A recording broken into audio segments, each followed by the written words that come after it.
우리가 좋아하고 은혜 받는 찬송 중에 이 찬송이 있습니다. 샘물과 같은 보혈은 임마누엘 피로다. 이 샘의 죄를 씻으면 정하게 되겠네. 정하게 되겠네. 정하게 되겠네.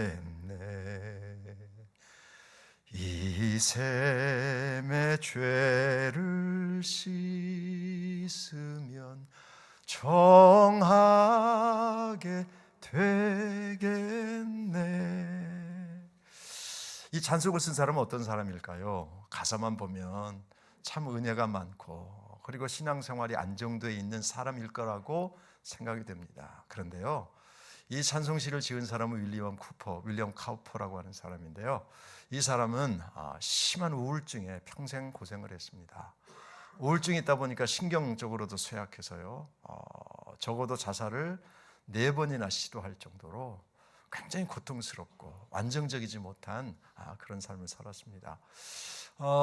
그 당시에 목사의 아들로 태어났는데요, 완고한 목사의 아들로 태어났는데 그 완고함을 감싸주었던 어머니가 안타깝게도 6살에 먼저 세상을 떴고요.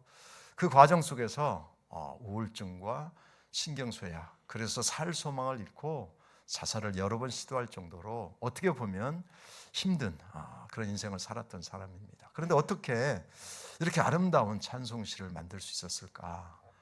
그가 그렇게 힘들고 어려울 때 손을 내밀어 주었던 다른 그리스도인, 다른 성도들 때문이었습니다. 그 중에 한 사람은 여러분이 잘 아는 분입니다. 누굴까요? 여러분 잘 아는 분인데 바로 나 같은 죄인 살리신을 만든 존 뉴턴이라고 하는 사람입니다.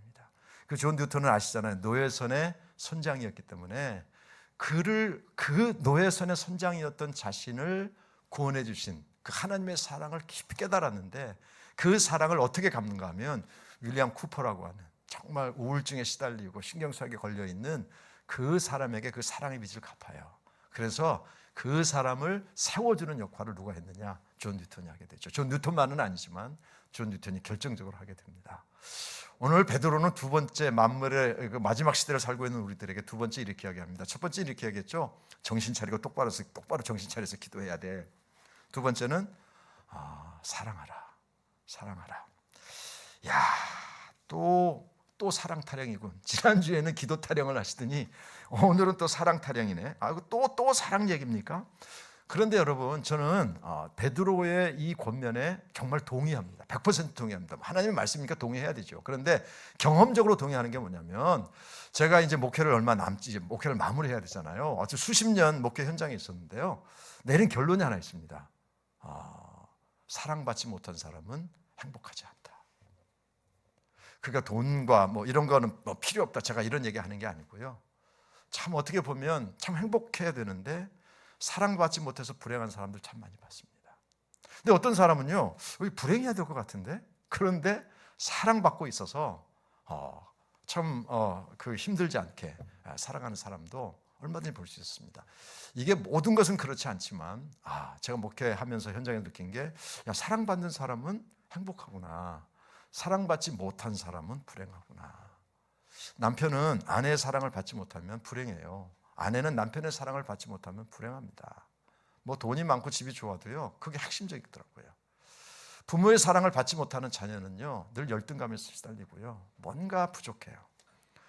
열심히 키워줬는데 자식의 사랑을 받지 못하는 부모는 말년이 참 비참하더라고요. 그러니까 사랑이라고 하는 것이 그토록 중요하다는 것을 우리는 잊지 말아야 되는 것이죠. 사랑 안에는 그 어떤 것으로도 공급받을 수 있는 힘이 담겨져 있기 때문입니다. 여러분, 야곱이 라헬을 사랑했지 않습니까? 그래서 야곱이 라헬을 사랑해서요, 7년 동안의 중노동을 견딥니다. 그런데 그냥 수일처럼 여겼더라. 7년이면 엄청나게 긴 세월이거든요. 근데 라헬을 사랑하는 마음으로 그냥 그 사랑의 큰 힘이 그냥 수일처럼 여기는 거예요. 사랑이 있으니까 그렇게 힘들면서도 행복했던 사라이가 바로 야곱이었다라는 겁니다. 이렇게 사랑 타랑을 하면 요즘같이 과학이 발전된 시대에, 요즘은 인공지능이 아니라 이제 초인공지능이 등장해서 뭐 어떻게 될지 모르는 그 세상에서 뭐 그렇게 사랑이 중요하겠습니까? 라고 말씀할지 몰라요. 여러분, 얼마 전에 이제 돌아가신 이어령 선생께서 쓴 책이 마지막 수업이라고 하는 책입니다. 거기에 보면 재미있는 얘기가 하나 나와요. 무슨 얘기냐면 상대성 원리를 설명하는 아인슈타인, 그러니까 상대성 원리라는 걸 막 설명하고 있어, 아인슈타인이. 그런데 한 소녀가 조용히 다가와서 이렇게 물어요. 지금 만나는 이 남자친구를 계속 만나야 될까요? 아니면 그만 만나야 될까요? 라고 아인슈타인에게 물어본다면 상대성 원리라고 하는 것을 꿰차고 있는 아인슈타인이 과연 그 소녀에게 무슨 조언을 해줄 수 있겠는가? 상대성 원리를 이용해서 무슨 조언을 해줄 수 있겠는가? 이어령 선생이 바로 그 얘기입니다. 자, 여러분, 차동욱 장로님, 상대성 원리 아십니까? 모르면 모른다고 하셔도 됩니다. 왜냐하면 저도 모르거든요. 아셔요, 모르세요? 모릅니다. 여기 혹시 상대성 원리 아시는 분 좀 설명, 진짜 몰라서 그래요. 또 이렇게 얘기하면 또 겸손하게 손을 안 들더라고. 근데 여러분, 제가 생각할 때는 저 상대성 원리 몰라요, 잘. 그랬더니 2부 예배 때 상대성 원리가 잘 몰라 그랬더니 또 2부 예배를 드렸던 우리 문재수 원사님이 상대성 원리를 찾아가지고 나한테 카톡으로 보내줬어. 나는 지금은 알아, 이제. 근데 무슨 말씀을 드리고 싶은가 하면 상대성 원리가 아무 쓸모 없다는 얘기가 아니에요. 상대성 원리를 모르고도 지금까지 살아오셨잖아요. 그죠? 상대성 원리를 몰라도 살아가는데 지장이 없어, 내가 살아가는데. 그런데 사랑이 없으면요, 살기가 쉽지 않아요. 그러니까 제가 과학이 아무것도 아니다, 뭐 그런 게 아니라 그게 다 중요하죠. 우리의 삶을 바꾸고 발전시켜 가니까. 그런데 그걸 몰라도 우리가 살아요. 상대성 원리 모르고 지금까지 살아왔어요. 그런데 사랑이 없으면 우리의 삶은 척박한 땅과 같이 어려움을 겪고 상처를 받는다. 그래서 사랑이 중요한 것이죠. 저는 그래서 사랑은 열쇠와 같다는 생각을 합니다. 인생을 살아가는 일에 가장 좋은 것들을 열 수 있는 몇 가지 열쇠가 있는데 그 중에 하나가 사랑이다. 사랑은 행복을 열기도 하고요, 축복과 희망과 기쁨과 건강과 자신감을 열 수 있습니다. 그런데 이걸 열 수 있는 열쇠라고 하는 사랑이 없다면 그 행복과 이런 것들을 열 수 없으니 당연히 불행하고 슬픔과 절망 속에서 때로는 열등감에 쌓여서 자기 자신을 저주하며 살아갈 수도 있다는 겁니다. 요즘 건강이 열풍입니다. 건강 열풍. 이제 뭐 90세, 100세를 살아가니까 이 건강이 중요할 수밖에 없죠. 그래서 뭐 건강이, 어떤 분이 이렇게 표현했습니다. 건강이 하나님의 자리에 앉아 있다. 건강이 이 모든 세상 사람들의 신이 되었다. 맞죠? 정말 건강이 좋다, 건강에 좋다 그러면 뭐 이것도 먹고 저것도 먹고 다 하루 열심히 노력하지 않습니까? 그런데 더 중요한 것, 여러분 뭐 건강에 관련된 책들을 읽어보십시오. 건강은 뭐 운동도 중요하고 그다음에 먹는 것도 중요하지만 더 중요한 건 뭐냐면 그 사람의 마음의 상태, 스트레스와 뭐 이런 것들과 연결되어 있다는 거 아닙니까? 그 중에 제가 책 한 권을 읽다가 이렇게 발견했습니다. 우리가 지니고 있는 감정은 항상 그대로 신체에 적용됩니다. 그렇기 때문에 남을 증오하고 미워하고 원망하면 혈액순환이 잘 되지 않고 맥박이 급하게 뛰며 위장의 활동이 비정상이 되어 음식을 제대로 받아들이지 않거나 먹은 음식이 체하게 됩니다. 그리고 이러한 좋지 않은 상태가 그대로 피부에 전해져 얼굴에 주름살이 되고 고운 얼굴마저도 추하게 만드는 것입니다. 그러나 남을 사랑하면 그 감정이 그대로 신체의 모든 분야에 전달이 되어 혈액의 순환이 잘 되고 맥박도 기운차게 뛰며 소화도 잘 되며 피부에 윤기가 돌고 몸 전체에 생기가 돌아 곱고 아름다운 모습을 유지하게 되는 것입니다. 뭐 이게 뭐 100% 맞는 얘기는 아니지만 우리는 이미 우리 그 대한민국의 선배들은 이걸 알았어요. 그래서 이렇게 노래했습니다. 사랑을 하면은 예뻐져요. 정말 그렇더라고요. 얼굴이 갑자기 빛나. 왜 그런가 보면 사랑받기 때문이죠. 그 정도로 우리의 삶에 사랑은 밀접하게 연결이 되어 있다. 그래서 베드로가 사랑을 강조하는데요, 오늘 강조하는 베드로의 사랑은 특징이 있습니다. 3가지 특징이 있는데요, 첫 번째는 서로 사랑하라입니다. 서로 사랑하라. 사랑의 책임이 너한테만 있는 게 아니야, 나에게도 있다는 사실을 잊지 말라는 거죠. 서로 사랑이라고 하는 거 잊지 마십시오. 왜 교회가 사랑이 없어? 너는 얼마나 사랑하는데? 이 질문을 하는 거예요. 그러니까 서로 사랑이라는 거예요. 나도 사랑해야 될 책임이 있지만 너에게도 책임이 있다는 사실을 절대 잊지 마라. 그래서 베드로가 강조하는 사랑은 서로 사랑입니다. 이 서로가 누굴까? 서로가 누굴까? 여러분, 이 편지를 받고 있는 사람이 성도들이잖아요. 교회 구성원들이잖아요. 그렇다면 여기서 말하는 서로는 인류를 말하는 것이 아니라 함께 교회 생활을 하고 있는 사람들, 한 개의 공동체로 묶여 있는 사람들. 그게 목장일 수도 있고요, 구역일 수도 있고요, 교육기관일 수도 있고요, 우리 전체 교회일 수도 있고요. 어쨌든 그 사람들이에요. 그러니까 세상 바깥에 있는 사람을 사랑하지 말라는 이야기가 아니고 이거예요.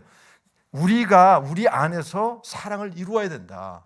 그게 바로 베드로가 강조하는 사랑이라는 겁니다. 같은 교인을 미워하고 같은 교회에 상처를 주고 같은 교인들에게 아픔을 주는 그런 신앙이라면 잘못된 거다. 우리가 해야 될 일은 뭐냐? 서로 나도 사랑의 책임이 있고 너도 사랑의 책임이 있다. 이 두 사랑이 만나서 온전한 공동체를 이루어갈 수 있다. 그렇기 때문에 첫 번째 원리는 서로 사랑하라입니다. 베드로만 강조한 게 아닙니다. 사도 요한도 사실은 똑같은 제자거든요. 예수님에게 똑같이 배웠던 사도 요한도 또 이렇게 이야기합니다. 사랑하는 자들아, 우리가 서로 사랑하자. 여러분, 공동체 안에 있는 함께 신앙생활을 하는 사람을 왜 사랑하라고 할까? 뭐 사랑이 좋은 거니까. 아니에요. 더 근본적인 원인이 있어요. 그게 뭐냐면 주님의 명령이기 때문입니다. 여러분, 예수님께서 제자들과 함께 우리가 보통 이야기하는 유월절 만찬, 유월절 전에 함께 식사를 나누고 그때 말씀하셨던 기록들, 설교들이 요한복음 13장부터 17장까지 나오지 않습니까? 그때 예수님께서 뭐 하셨는지 아시죠? 제자들의 더러운 발을 씻겨주시기도 하고 이 잔을 받아 마시라, 이 떡을 먹어라, 이것은 내 피다, 내 몸이다. 첫 번째 성찬 예식도 하시고 긴 설교를 하셨어요. 그런데 왜 예수님께서 그 제자들을 데리고 그렇게 설교도 하시고 제자들의 발도 씻겨주시고 성찬 예식도 처음에 하셨을까? 그 이유를 주님이 스스로 밝히셨어요. 내가 왜 지금 이렇게 하고 있는지 이렇게 말씀하셔요. 내가 이것을 너에게 명함은 너희로 서로 사랑하게 하려 함이라. 예수님이 내가 왜 네 발 씻기는 줄 알아? 내가 왜 지금 성찬 예식 처음에 하는 줄 알아? 내가 왜 이렇게 길게 설교하는 줄 알아? 그 이유가 뭐냐면 너희로 서로 사랑하게 하려 함이라. 그리고 그 이유를 설명해요. 왜 서로 사랑해야 되는지 이유를 설명해요. 새 계명을 너희에게 주노니 서로 사랑하라. 내가 너희를 사랑한 것 같이 너희도 서로 사랑하라. 너희가 서로 사랑하면 이로써 모든 사람이 너희가 내 제자인 줄 알리라. 이유가 뭐냐면 왜 서로 사랑해야 되는가 하면 이제 이 제자들이 해야 될 일이 뭐예요? 예수님을 전하는 거예요. 예수님을 나누는 거예요. 예수님의 십자가는 무엇인지, 예수님이 주시는 복음이 뭔지, 영원한 생명이 뭔지를 전해야 될 사람들인데 지네들끼리 싸우면 이 복음이 흘러갈 수 없다는 거예요. 정말 너희가 너 사람들에게 예수님의 제자라는 사실을 증거하고 싶어? 보여주고 싶어? 이 복음을 전하고 싶어? 그러면 서로 사랑해야 돼. 너희들끼리 먼저 사랑이 있어야 된다라고 하는 것입니다. 여러분, 왜 예수님께서 이런 말씀을 주셨을까요? 제자들은요, 예수님이 십자가에 돌아가기 전까지 그들은 한 공동체 안에 있었으면서도 경쟁자였습니다. 예수님은 십자가에 죽을 것을 이야기하고 고난을 말씀하시는데 제자들은 무엇 가지고 싸웠습니까? 누가 높은 자리에 앉을 거냐? 도대체 누가 큰 자냐? 이거 가지고 싸웠어요. 누가 더 높으냐? 누가 높은 자리에 올라갈 거냐? 근데 놀랍게도요, 이 아줌마들의 치맛바람은 그때도 셌어요.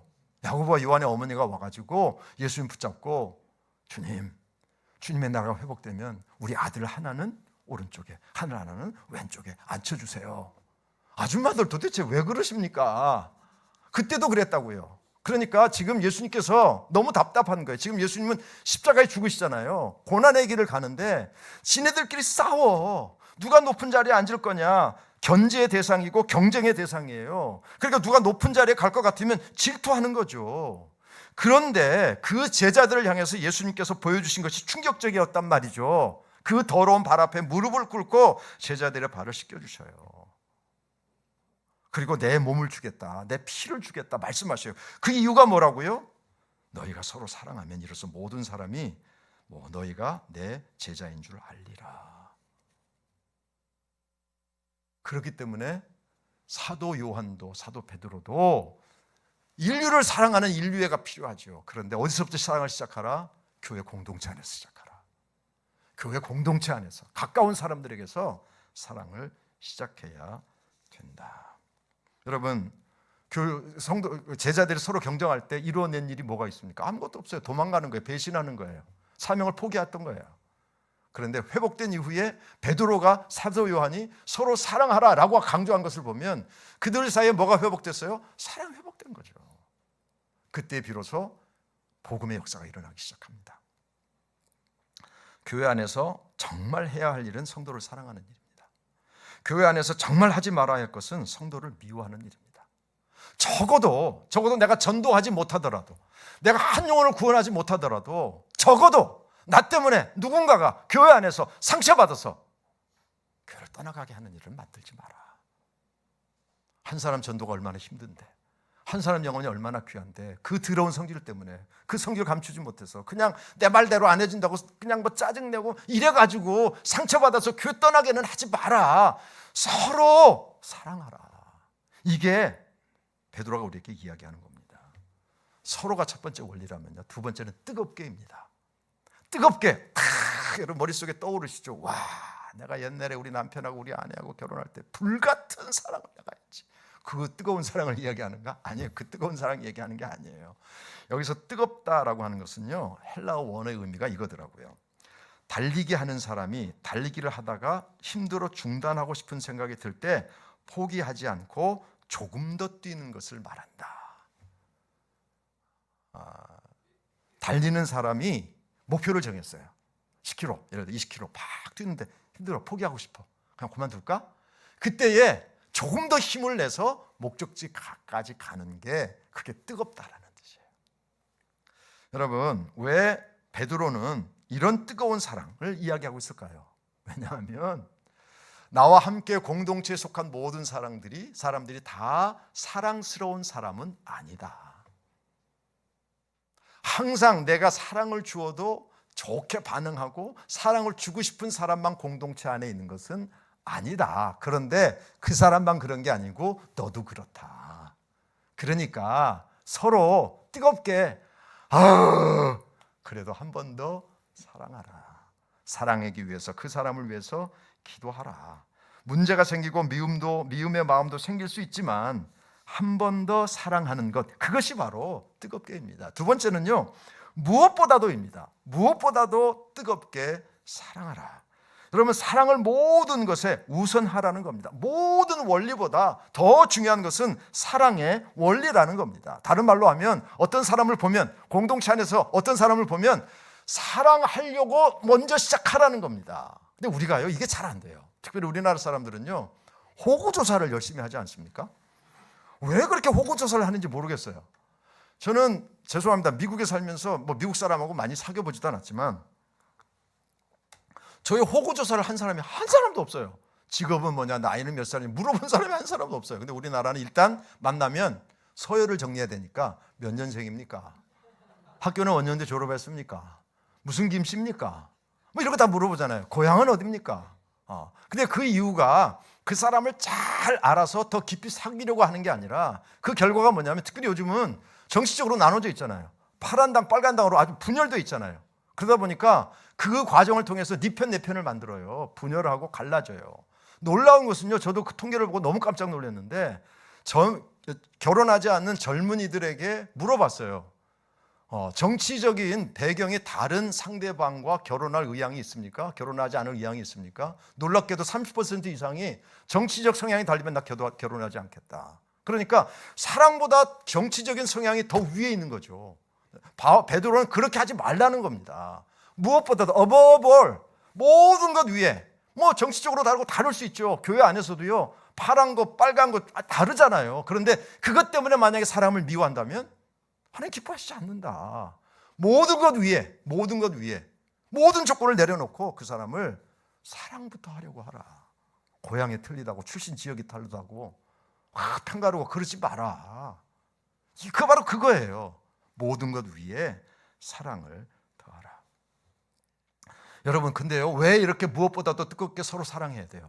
희한한 이유를 댑니다. 베드로가 뭐라고 이야기하는가 하면, 사랑은 허다한 죄를 덮느니라. 이건 또 무슨 말입니까? 아니, 죄는 죄고 죄는 죄라고 분명히 밝히고 그걸 사랑으로 덮는다고? 이러면 안 되는 거 아닙니까? 어떻게 죄를 사랑으로 덮습니까? 여러분, 베드로가 성도들에게 무엇보다도 뜨겁게 열심히 사랑해야 돼, 서로. 왜냐하면 사랑이 허다한 죄를 덮기 때문이야. 이게 무슨 말이죠? 여러분, 이것을 이해하려면 십자가를 보면 답이 나옵니다. 십자가가 뭐예요? 예수님의 사랑의 정점이에요. 정점. 아주 그냥 최고의 사랑을 십자가에서 보여주셨어요. 그런데 왜 십자가에서 예수님께서 사랑을 우리에게 보여주셨어요? 뭐 때문에? 죄 때문에. 여러분의 죄가, 우리의 죄가 예수님의 십자가 사랑으로 어떻게 됐어요? 덮여졌잖아요. 덮으셨잖아요. 그 어떤 것으로도 해결할 수 없는 죄를 십자가의 사랑으로 덮으셨다고요. 여러분, 이것은요, 베드로의 개인적인 경험이기도 해요. 나는 누가 뭐래도 난 당신을 지킬 겁니다. 누가 뭐래도 난 당신을 따를 겁니다. 누가 뭐래도 난 당신을 배신하지 않을 겁니다. 그런데 어떻게 했어요? 도망갔잖아요. 배신했잖아요. 사명 포기했잖아요. 나 그냥 뭐 고기나 잡을래. 이제 뭐 예수 따라가봐야 뭐 나도 십자가 죽을지 모르는데. 됐어. 그런 예수님, 그런 자기를 찾아와서 예수님께서 뭘 물으셔요?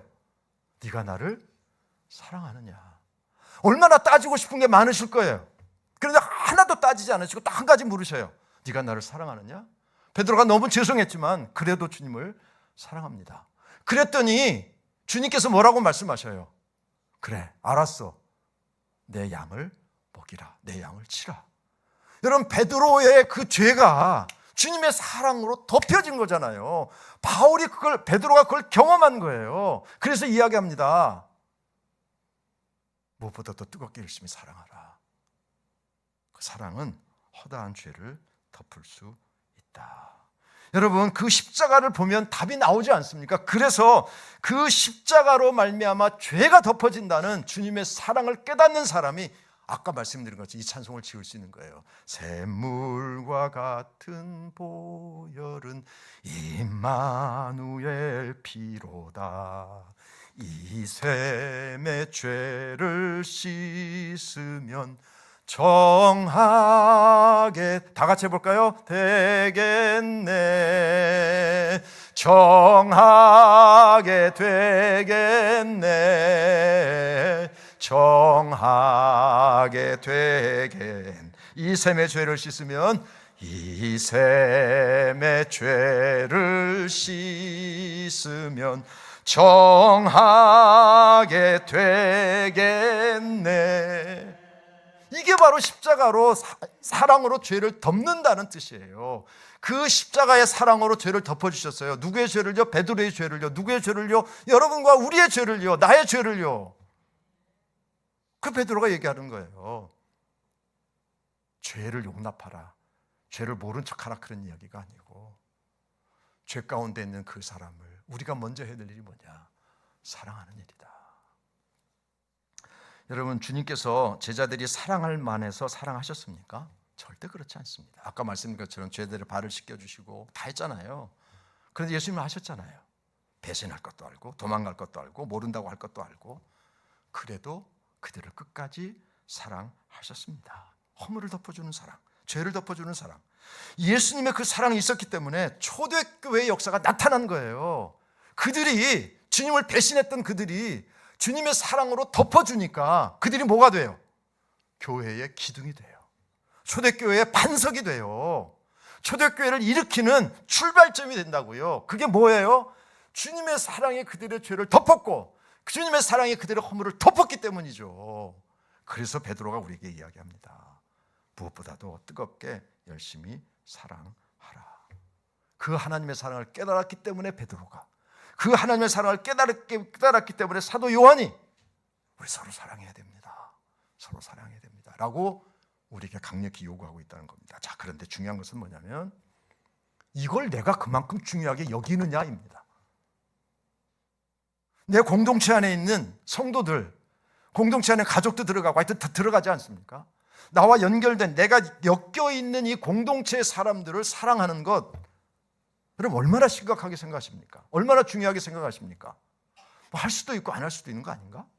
뭐 하고 싶을 때는 하지만 혹시 이렇게 생각하세요? 그런데 예수님의 제자들, 예수님께서 직접 말씀을 들었던, 예수님의 말씀을 직접 들었던 사람들은 그렇게 생각하지 않았어요. 요한일서에 보면 사도 요한이 이렇게 이야기합니다. 빛 가운데 있다 하면서 그 형제를 미워하는 자는 지금까지 어둠에 있는 자다. 그 형제를 미워하는 자마다 살인하는 자니 살인하는 자마다 영생이 그 속에 거하지 아니하는 것을 너희가 아는 바라. 누구든지 하나님을 사랑하노라 하고 그 형제를 미워하면 이는 거짓말하는 자니 보는 바 그 형제를 사랑하지 아니하는 자는 보지 못하는 바 하나님을 사랑할 수 없느니라. 여러분, 지금 베드로나 사도 요한 같은 사람들이 공동체 안에서 서로를 사랑하는 것을 얼마나 심각하게 생각하고 있는지를 보십시오. 우리도 그렇게 생각해야 된다는 거죠. 할 수 있으면 하고 안 할 수 있으면 안 하고 뭐 그런 거지 뭐 이렇게 사랑해야 돼? 아니에요.